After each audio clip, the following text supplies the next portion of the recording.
I remember when I spoke to the doctor when I had the miscarriage, he said to me, yeah, it just happens sometimes, try again in a month. And I was like, no. That's not the answer you want to hear. That doesn't feel right. That it shouldn't happen. You know, we are primal beings. You know, we are evolutionary beings, and this is, as women and men, you know, it's our job to procreate. I'm not saying now it's the only job that we have. Life has evolved, obviously, but you know, in the most basic form of our bodies, they are made to procreate. So why was it not working for me? And to me, him going, I'll try again in a month, you know, it's normal, it happens, don't worry about it. That wasn't an answer. Let's talk about X, baby. Let's talk about she and he. Let's talk about all the good and bad things on fertility. Let's talk about X. Let's talk about X.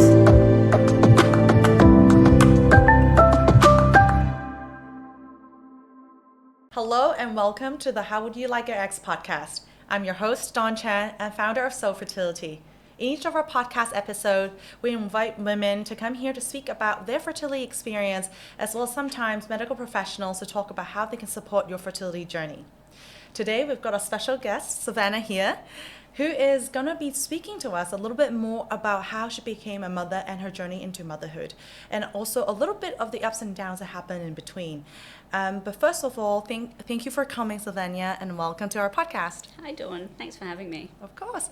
Sylvana is a strategic visual brand storyteller, and I'll let her share a little bit more about what she does. Besides her work, she is also a mother of two, and in between her kids, she has experienced quite a few miscarriages that has made her fertility experience a challenging one. But now coming out of it, we're really excited to have invited her to come speak about it and be able to walk us through, you know, what that was like and what were the support that she received and how she navigated it. It's going to be an amazing episode, and thank you so much for coming to share about something so vulnerable and may have been quite a difficult time in your life. Yeah, absolutely. No, I think it's really important to speak openly about it, because in my experience, when I went through it, there was no one who was really speaking about it, and I felt like I was the only person until I spoke about it. And then I realized that actually so many women are going through the same thing, but no one knows. Yes, and so we actually met in serendipity, to be honest. We met at a Women's Foundation Gender Equality Summit, and at the end of the summit, there was a cocktail hour, and we really just gathered at a table. And what was amazing about these events is that a lot of women, like-minded women, who cares about these topics like gender equality, women's health, and a lot more about sort of advocating for women's rights and empowerment, come together. And so I was so happy to have met you. And even in the first conversation, both of us were able to be quite vulnerable about what we do, what we've experienced, and that was quite an amazing connection. Yeah, absolutely. I agree. We had a really nice connection. Yeah, and so again, very grateful that you said yes to coming onto the podcast. I know it's not an easy topic, but before we jump in, maybe tell us a little bit more about your background. Yeah, sure. So I'm what I would call a third culture person. I grew up to parents who are from all over the world. I was born in the UK, but I grew up between Bangkok and London. And parents didn't have a wonderful relationship, and it was always back and forth and back and forth. So I'm a Thai national, I'm also a British national, wow. I'm also a Swiss national, and I'm married to a Hong Kong Chinese man, so my kids are pretty complicated. But I feel like, you know, this background kind of gives me a bit of a different perspective. I feel like I see the world differently to a lot of people. Yes, I've lived in a few different countries, in a few different cultures, and now I find myself in Hong Kong. And found a home in Hong Kong, and that is great. In terms of a little bit about what you do, I understand that you went through different careers and different roles. How was that, and what are you now? Yeah, I think having children and middle age does that to you. You kind of come to certain realizations the older you get. And I used to be in advertising and marketing. I did that for about a decade. And then when I was pregnant with my first son, successfully pregnant, my husband decided to take a job back in England. And so we moved. And just as I was about to get back into the workforce, when my son was 9 months old, I found out I was pregnant again on the day that I was supposed to be having an interview. Oh, wow. And I decided that I would not work and not go ahead with that interview and not continue to look for a job at that time, because I decided that I wanted to do one thing really well rather than 5 different things really well and not very well, I mean. And have kids, small babies at home without me being there and spreading myself too thin. So I didn't work at that time. And when very shortly after that, we came back to Hong Kong. When my second son was 1. And that was right during the protests. 2019. 2019. And then COVID came very soon after that. And, schools were closed, all of that. And my kids are quite a handful. I have 2 boys. And it just wasn't really fair to leave one person to look after both of them. It was a big job. Definitely. And so I felt like it was more important for me to be at home. And so during that time, I decided to do a lot of studying. Health and nutrition is a really important part of my life now. As a result of the miscarriage that I went through. And so I studied health and nutrition quite a lot when I wasn't working. And then I decided to start a photography business as a visual storyteller. And so I like how you first caveated saying, I want to do one thing really well. But then actually your story also evolved into different things, right? As a mother, and then you started also learning, upskilling yourself, and now becoming what you call a visual storyteller, and basically trying to tie both your photography experience to your marketing and advertising experience, which is wonderful. And so a little bit more about your journey into motherhood, and at what point was that fertility journey starting to get challenging for you? So I think it was the point when my husband and I were kind of trying for about a year. And I say trying loosely because it wasn't military trying, it can get military. I like the word you use, military, because sometimes people say it can be quite a chore when you're trying to conceive and really thinking about it. That's the very goal oriented. And so military is quite a fun word to describe a very dedicated period of time. It was not military for about a year, and we were kind of just going with the flow and seeing what would happen, and nothing was really happening for about a year. And at that point I started to ask questions to myself. Why is this not happening? Why is it not happening yet? You can read as much as you like online, other people's experiences, and there are all sorts of experiences that you can glean from and learn from. But what they tend to say online, what the medical professionals say online, is about 6 months of properly trying. Then if it's not happening, then you should start, looking into why. So usually, you're right. So 6 months, especially for folks that are 35 years old and above, 6 to 12 months for folks that are 35 years old and under is the general guidance. But again, if that's something that you are looking to have children, looking into it earlier could be helpful as well if it hasn't happened. So I think I was 29 at that stage. So I was still a proper year. Relatively young and not what I would have thought fertility challenged at that stage of my life, unless there was an underlying problem. So it was about a year, and then after that I started asking questions, and then after that it slowly became a bit more militant.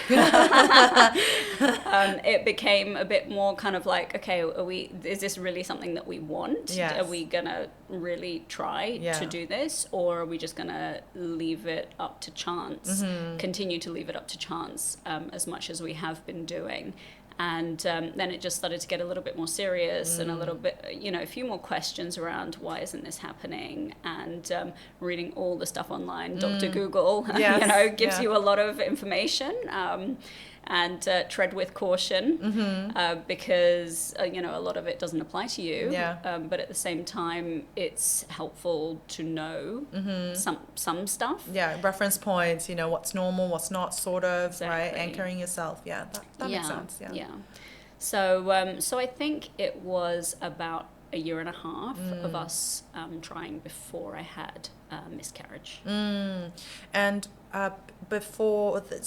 during the year and a half, did you ever visit a doctor, fertility specialist to say, do an evaluation? No. Okay. So at the point where you went up to a year and a half, you got pregnant, tested and positive. And at what point did you find out that you were miscarrying?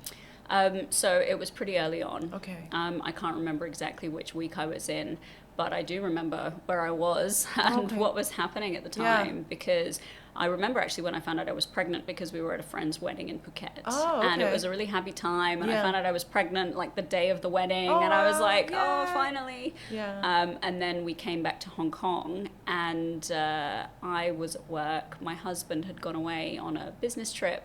I think he was in Indonesia, and I was at work, and then I just felt not right. And I went to the bathroom and things weren't right. And so I just immediately went home.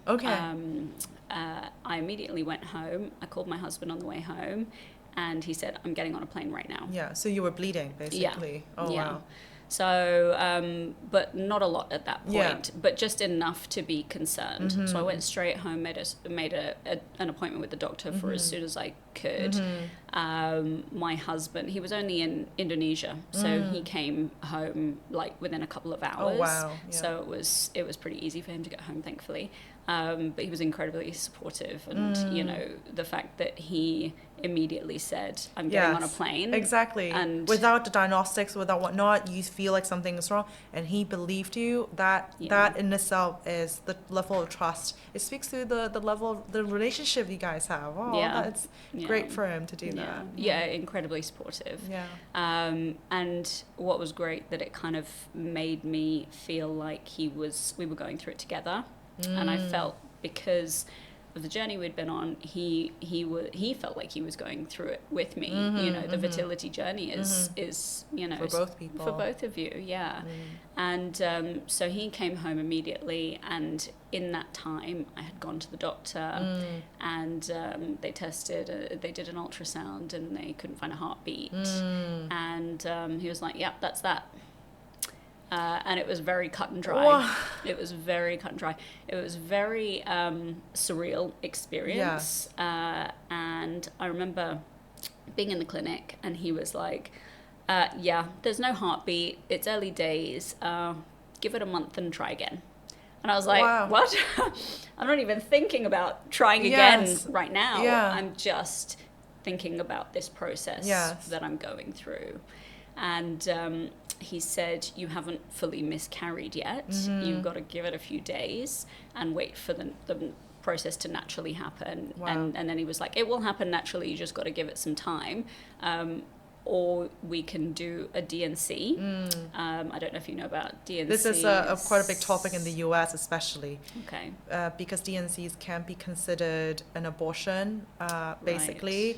And in the US, for example, it is quite a hot topic now, especially running up to the election, because certain states, for example, Georgia, doesn't allow for abortion. And so D&C becomes a procedure that is supposedly life-saving for women who needs it, because they haven't completely miscarried, and they need to clear out the sort of embryo out of their system in order to not get into septic shock or worsening health condition. May not be able to do that. So it is a critical procedure when it comes to miscarrying or not fully miscarrying, and being able to sort of treat it as a medical treatment or medical procedure to clear it out, to allow the woman's body to fully recover from the miscarriage. So when you heard about D&C, I'm sure it was the first time at the time you hear about it. What was going through your head? I didn't know. I didn't know that was a thing. I didn't know that you could do that. I didn't know that that was an option available to me. And at that time, I didn't really understand the process. You know, he was like, oh, give it some time. It should happen on its own. If it doesn't happen on its own, you know, come back in. And I was like, how do I know? No. Yeah. Like, do I just have to wait and see if I bleed for 5 days? Yeah. And then, you know, where's the marker to tell you that it's happened or it Or hasn't thoroughly happened? happened. Or thoroughly happened. And do I still need medical help and come back? And what Yeah. and what did he say? He was just like, I would recommend a D&C. Okay. But go home and think about it. Okay. And I was like, okay, I don't know how to weigh this up. Yes. I don't know. I'm not a medical professional. I don't know what criteria I need to fit in order to be able to Make that qualify call. and make that call. Yeah. And I went home, waited a few days, and the bleeding had stopped. It wasn't severe at that point, and so I was like, well, maybe it's not happening. Maybe it's I don't know. Like, yeah, you just don't know. You just don't know. I didn't understand what was happening to your body Yeah. and all that. Yeah. But I saw very clearly on the ultrasound that there was nothing there. Like there was no heartbeat. The embryo was there, the sac was there, but there was no heartbeat, and that was very clear. And that was very thoroughly, you know, done, very thoroughly checked. So I went home, and then after a few days, or maybe it was like 5 days, I decided to get a D&C. I can't imagine those 5 days every day when you wake up, you check, go to the bathroom, check, look what was going on, right? What was going through, and how what was going through your head, and how was your husband responding? It was horrible. It was just a horrible, horrible experience, because every morning waking up thinking, you know, this baby should be alive inside me, and there shouldn't be, you know, I don't want to say what I'm thinking because it sounds awful, but to have an embryo that doesn't have a heartbeat inside you that refuses to come out, you just feel like it just feels wrong, and it feels just awful, just a horrible situation to be in. And so every day it was like, it's not happening, it's not, you know.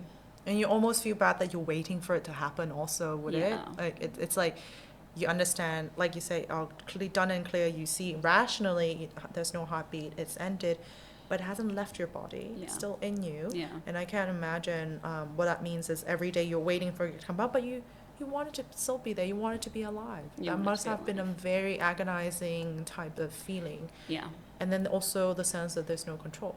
You can't be like, hey, you're out now, let me recover. You also can't do that. You're just waiting. It's like purgatory. And it's like, you don't want to go anywhere, you don't want to do anything, you don't want to see anyone, you just want to just think about something else. And so I think after quite a few days, I decided to do the D&C because I felt really uncomfortable and just like I wanted to move forward. And this wasn't allowing me, being in this position, in this situation, I wasn't able to move forward yet. Was there any other physical discomfort? As you wait, you said, you did mention the bleeding sort of stopped, it wasn't too severe, and then it was just 5 days of... No discomfort. No. I don't remember anything significant that came along with it. I guess there should have been cramping. There should have been, you know, all of those things as your body tried to kind of figure it out and, you know, release, you know, the embryo. But I didn't have any of that. And in my head, that meant that it wasn't happening. That my body was trying to hold on to it. And that's why I opted for a D&C in the end. my husband was completely supportive. Whatever I wanted to do, he was in agreement with. And when we booked into the hospital, checked everything again, made 100 million% sure that everything was as it was when we last discussed it. And then we went through with the procedure. And waking up from that, I definitely felt closure. Little bit of closure. Yeah. You know. Yeah, I actually haven't heard it in this angle. A lot of times I hear about DNC more as a unwanted procedure, because obviously it wasn't wanted. You would have wanted the baby to carry to term. But it's interesting to hear that it says for you also, it's part of the journey, knowing that it has ended, to physically be able to do that procedure and properly provide closure to it allows you also to then hopefully move forward and look for recovery, right? Yeah, absolutely. It definitely gave me closure and allowed me to go home and rest and then look after myself and to do whatever I needed to do. And that was before your first son? Yes. Yeah. So basically it's quite the first pregnancy experience, haven't had a child yet even, and that was what you were already experiencing. So after some, time of physical rest, how did you come back to the mindset of, okay, how do you figure out maybe it's time to try again? I'll try again. Well, I think that was the point when my life changed, to be quite honest. I would say I was of relatively normal health at that stage of my life. There was nothing wrong with me. I was pretty fit, I was health conscious, but not actively, being particularly healthy. And I feel like I was very average from that perspective. And so I didn't see that as a bad thing. I just, that's just the way it was. I remember when I spoke to the doctor when I had the miscarriage, he said to me, it just happens sometimes, try again in a month. And I was like, no. That's not the answer you want to hear. That doesn't feel right. That it shouldn't happen. We are primal beings. We are evolutionary beings, and this is, as women and men, it's our job to procreate. I'm not saying now it's the only job that we have. Life has evolved, obviously, but But you sort of think my body is created to be able to procreate. You wanted to trust your body. In the most basic form of our bodies, they are made to procreate. So why was it not working for me? And to me, him going, I'll try again in a month, it's normal, it happens, don't worry about it. That wasn't an answer. To me, it wasn't normal, and it shouldn't have happened. And why did it happen? And why did it happen to me? And so after that, I was on a mission to understand why this happened. And you can never understand why it happened. I'll tell you that now. To anyone who's trying to understand why this happens, you'll never really truly know why. It could be a bad egg, a bad sperm, a bad, whatever. Your body wasn't in the right condition at the right time. The environment, wasn't right in terms of your womb. The environment for the egg to grow properly may not have been right. So many factors. So you'll never really know the answer. But I wasn't happy with there is no answer. And so I wanted to know everything about it. And so that's how I got into health and wellness. I decided to study to be a health coach, not necessarily because I wanted to coach other people, but I wanted to understand health. And get educated. I wanted to educate myself. So I went to see a naturopathic doctor who specialized in fertility, and I generally take a more natural approach to healthcare anyway, or I try to as much as possible. Prefer to have less intervention if I can. So I went to a naturopathic doctor, and I was like, look, this is the situation, this is what I'm dealing with, what can I do? And so she immediately put me on, herbs and all of this to help my body get better and recover from the DNC and the procedure and just everything I'd been through. And then she immediately was like, okay, this is what we're going to do. This is our plan of action in terms of, you know, your road to conception. And it was great, you know, taught me a lot that I didn't know. But it wasn't thorough. I wasn't going to her for follow-ups every week or every couple of weeks. I was going, you know, to her as much as I could. I mean, it was restrictive financially. And, you know, when you start spending a lot of money on, none of this is covered by insurance obviously. Yeah. And this was my choice to go through a naturopathic approach. If I'd have gone through a medical approach, I'm not sure they would have done anything. They would have just been like, we'll just wait and see, you know? It's actually quite interesting. So a couple of my podcasts, we also interview, besides women who went through to share their own journeys and whatnot, we also interview doctors, naturopathic medicine practitioners, TCM providers. And the reason is we do believe part of fertility is holistic. It's not just the medical piece. It's a lot related to the lifestyle piece as well. And I was quite surprised when I was talking to the doctors and interviewing some of the doctors on my podcast episode, when I asked what are the top tips you give to couples trying to conceive. The first thing they actually mentioned is lifestyle improvements before anything else, right? Before talking about supplements even or more interventional sort of fertility treatments and whatnot, the first thing you talk about is how is your quality of sleep? How is your diet? Are you taking in whole foods? All this, and they're just saying if your body isn't healthy, it's not ready to procreate. If your body is with a lot of toxins, it is not ready to procreate. If your body is stressed, if you're not sleeping properly, again, it is not ready to procreate.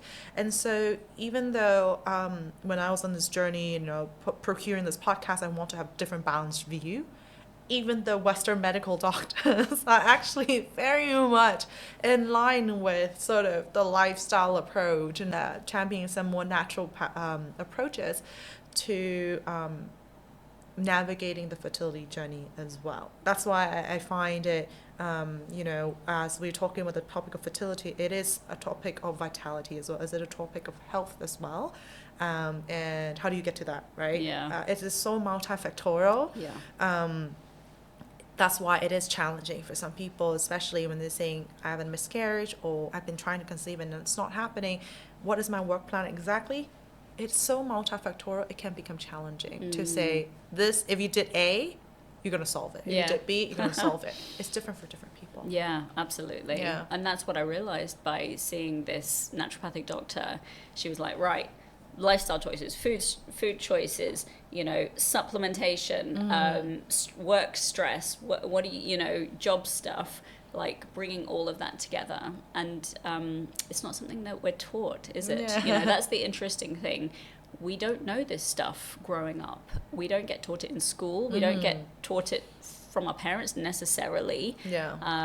And I feel like that type of education was really missing in my life at that point. You know, I really could have done with some kind of, you know, I wish I just knew more about having a better lifestyle. Yeah.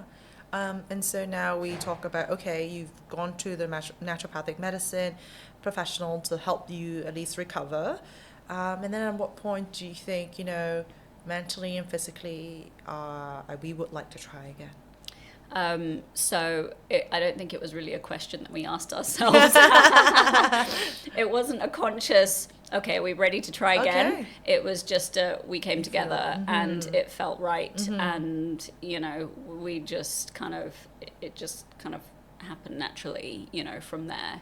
So it was much less militant. Yeah. You know, though, it is actually better. Apparently 50% of pregnancies are unplanned. You know, you have to be a bit more stress-free and not thinking about it all the time necessarily to make it happen, you know, to make a baby, you know. And so that's, yeah, it actually is the natural way. And then you guys tried, and then at what point did you realize you were pregnant again? So I think it was about a good 6 months or so until I actually got pregnant with my first son. And I was going through, you know, the naturopathic treatments. I think I was seeing a therapist at that time as well. I'd taken a good chunk of time off work. I'd gone to a place called Phuket Cleanse, which was a fantastic experience. You know, I'd gone for a week and just kind of completely checked out and looked after myself. And that all of those things really helped me. I also did some TCM. I did some acupuncture as well, which really helped. And in that process, I just learned so much about my body, how my body works, what it naturally wants to do versus what it naturally maybe should do or shouldn't do. So that was a massive learning curve for me and really fascinating. And as I said, after about 6 months, I did get pregnant naturally. And thankfully, I have a happy ending to my story. But how was that in between? Like between, you know, finding out you're pregnant and you got 2 lines on the pregnancy test to actually delivering. In between, were you worried that this is going to happen again? Oh, yeah. How was that what was going through your mind? I mean, when I finally got pregnant, I was kind of like, yeah, it's great, but I'm not celebrating until, and I don't necessarily want to tell people until, or, you know, it's such a difficult time because you feel so torn. Like in one You should breath, be celebratory. you're super happy and excited, but in another breath, you're like, what if history repeats itself? And so you're reluctant to kind of, you know, enjoy it. And I think, you know, after the 3 months, I was like, right, I'm telling everybody. I'm done. I'm going to enjoy this now and enjoy being pregnant and enjoy the process. So, going with the flow and just enjoying it as much as possible. And thankfully, I had 2 really good pregnancies. Didn't feel sick. I didn't get, exhaustion at the beginning, like very, very tired. But I think that was probably my worst symptom, honestly. That's the worst I had it. I continued to exercise throughout my pregnancy until I was 9 months, until I was due. I was walking like 5 miles a day at the end. Thankfully that led to a really easy birth. Process. Staying active basically throughout your pregnancy probably has helped. Yeah. So the miscarriage, and then you got a first child, and then the second child came along quite soon after. Yeah. So you know how you said 50% is unplanned? Well, yeah, he came as a surprise, an amazing surprise, because obviously with the first one, he was 9 months old, and I think I had 1 period. And then I got pregnant right after. And I was still breastfeeding and everything. So, you kind of think, well, it's not really going to happen. It's not going to be that easy, surely, after everything we've been through up until now. And it was. Yeah, and your body was just like, I'm ready. I'm ready for the next one. I know what I'm doing. Yes. And so with all that, I'm happy, that, you now got 2 beautiful baby boys, or now children, toddlers and beyond. Oh my gosh. Now, very beyond. A handful. I like to talk a little bit about after, sort of, because sometimes we hear stories of miscarriage or stories of hardships and fertility journeys. And then once people reach their happy endings, we don't talk about how that process has impacted them as much, or how do they process grief in the midst of it, but also how did they move on beyond that. I want to explore that a little bit more. Has that ever, I saw that you were still a little bit emotional when you talk about your miscarriage experience even, right? It's still with you somehow. But I'm sure not most of the days. But I want to hear a little bit how you and your husband navigated that time of grief and then moving beyond. So honestly, I haven't spoken about it in quite a while, and I'm surprised that I got a little bit emotional about it, because I didn't think it affected me now as much as it had in the past. Surprising for me as well. But I had a successful story. Mine has a happy ending. And for many women it doesn't. And I found that out during my journey, to getting pregnant with my first son. I spoke openly about it. I wear my heart on my sleeve. I don't hide anything, and I'm honest. I'm an honest person. I needed support, and by speaking openly about it to other people, I felt like that was a sounding board. You know, I felt like friends were a sounding board for me, which they were. Family was a sounding board, you know. And so I spoke about it quite openly. And I hadn't experienced anyone else who had gone through miscarriage at that stage of my life. To me, a miscarriage was like, oh my God, what is happening? That something is seriously wrong. And then when I started speaking to other women about it, they were like, oh yeah, I've had a miscarriage.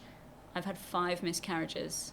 I've had, I haven't been able to get pregnant after 3 years of trying, you know. I was one of the first in my peer group to have a baby, and so I didn't have many other women to draw from in terms of the whole pregnancy and birth experience. But when I did speak about my miscarriage, it's like a whole new world opened up. I was just like, oh my God, why are people not talking about this?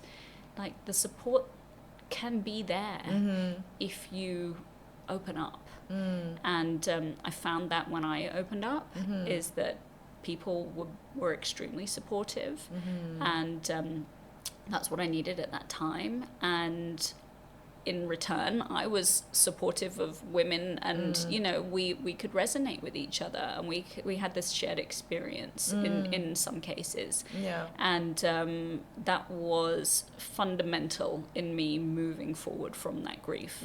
Understanding that I wasn't alone, that other people going through it, other people were having similar / different experiences, and I actually really didn't have it that bad compared to a lot of other women that I spoke to. I was shocked at some stories that I'd heard, you know, from friends and friends of friends who had been through some really tough situations, and it made me grateful. You know, and now I feel very grateful. Because I know many women now who have gone through one struggle or another with their fertility. And you know, 2 is enough for me, and I'm very comfortable and happy with my 2 boys. But I do know other women who struggle to have one. So drawing on the strength of the community, it seems like, was what had lifted you up from pretty dark times, finding sources of comfort with friends who share a similar story, potentially in one part or another. Not all stories are exactly the same. Has really helped you move along. How about your husband? I think, how do men usually navigate when their wives had miscarried? Have you guys talked about how he had also processed that grief and sadness and move on?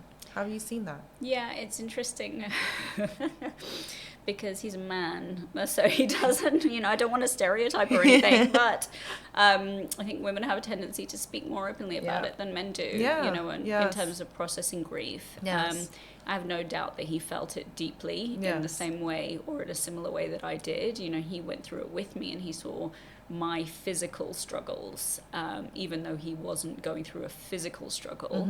He could support me, and he was incredibly supportive, and you know, just on the same page and loyal at every turn, which is, you know, everything that I could have asked for. But in terms of him processing the grief, I honestly don't know. I would love to say he had his bro friends and he hung out with them and spoke openly about it with them. And I think he did to a certain degree. And I do know, because that's how I found out that some other friends' wives had miscarriages as well, through him telling me, I was telling, you know, our mate back in the UK that this had happened, and he was telling me that his wife had just gone through a similar thing. And so I think that kind of brought us together, the fact that he was just as open about it as I was and willing to talk about it. He definitely didn't kind of close up and shut down. I think maybe he took his cue from me. Maybe. See how you were trying to, you know, open up and use that as a way to invite support. I think Yeah. he probably had learned a little bit as well. Because not all men are like that. I would say I have encountered, whether it's members of the fertility community, of men struggling to figure out how to process their own emotions because they want to be there for their wives. It's very clear. Some of them like want to be there for their wives, so they feel like they cannot be not okay. They feel like because my wife is already not okay. She's physically not okay, mentally not super okay, and then feeling like so I have to be the okay one, but doesn't mean that they're properly processed necessarily. I've had wives reflect to me and feeling like actually I don't know how my husband is holding up because in front of me I feel like he is hiding it. He's trying to keep a strong face.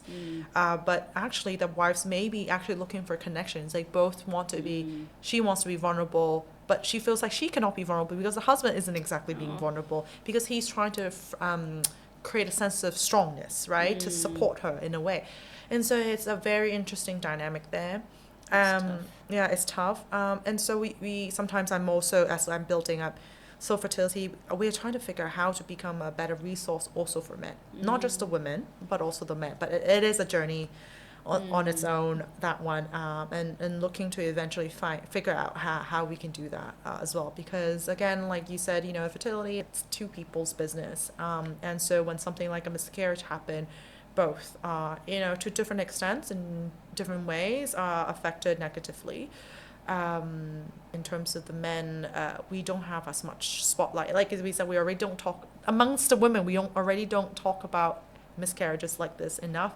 I'm sure amongst the men it's even more quiet. I mean, it's tough, isn't it? Yeah, it's. I think maybe because men don't physically go through it, they feel like they shouldn't have a voice, or that they're not. They shouldn't be front and center because it's the wives who need the support, and that it's deflecting. They almost want to deflect from themselves because they feel like, give that attention to her, give that support to her. Yeah. She needs it more than I do. I'm okay. Yeah. I'm just I'm here for whatever she needs me for. But I think for me, my husband took his cue from me, and because I was open and willing to speak about it. And he saw that was healing for me, that he was also able to be open with his friends and his community and speak openly about it, and that we were kind of on the same page there. So I think that helped him process it as well. But yeah, I would say that for men going through this, there's no right answer, there's no right way, there's no thing that you should or shouldn't be doing.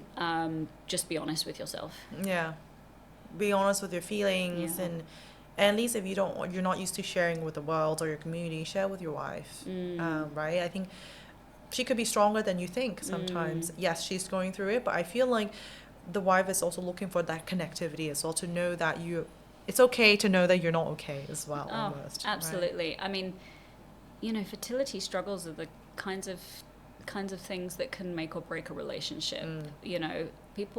People don't make it because they go through some really big fertility challenges. I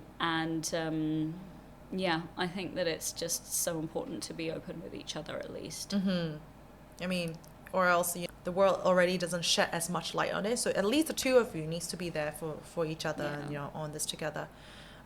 Before we wrap up, so do you have any tips for women or men actually going through this, having experienced a miscarriage and trying to move on, or trying to see the light at the end of the tunnel? What sort of advice or suggestions do you have for them? It's I think that if I'm thinking about my past self and what would have helped me in that time, given the mental place that I was in and the physical place that I was in, is that to draw support as much as you can from your community, the people who love you and care for you, who you can lean on, to use them, because that's why they're there. That's why you have a community. You support each other. I think sometimes medical professionals, the way they communicate can be challenging. and to not take their word as gospel necessarily. You don't know, they don't know your body like you do. So educate yourself about your body. Learn about what cycle your body goes through, how your body feels, what doesn't feel right, what does feel right, and find a supportive professional who can help you navigate that. Willing to listen to you and hear your concerns and find out what is wrong, right, at the end of the day. It might be a life coach. Yeah. It might be a health coach. It might be a naturopathic doctor. It might be an acupuncturist. It might be a TCM doctor. It might be your gynecologist if they're very open-minded. I felt like my doctor was very medicalized, and he saw it as a thing, not me as a person, and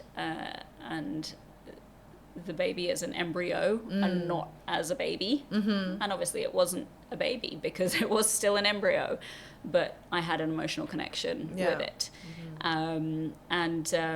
So yeah, just find the supportive people who can help you progress on your journey.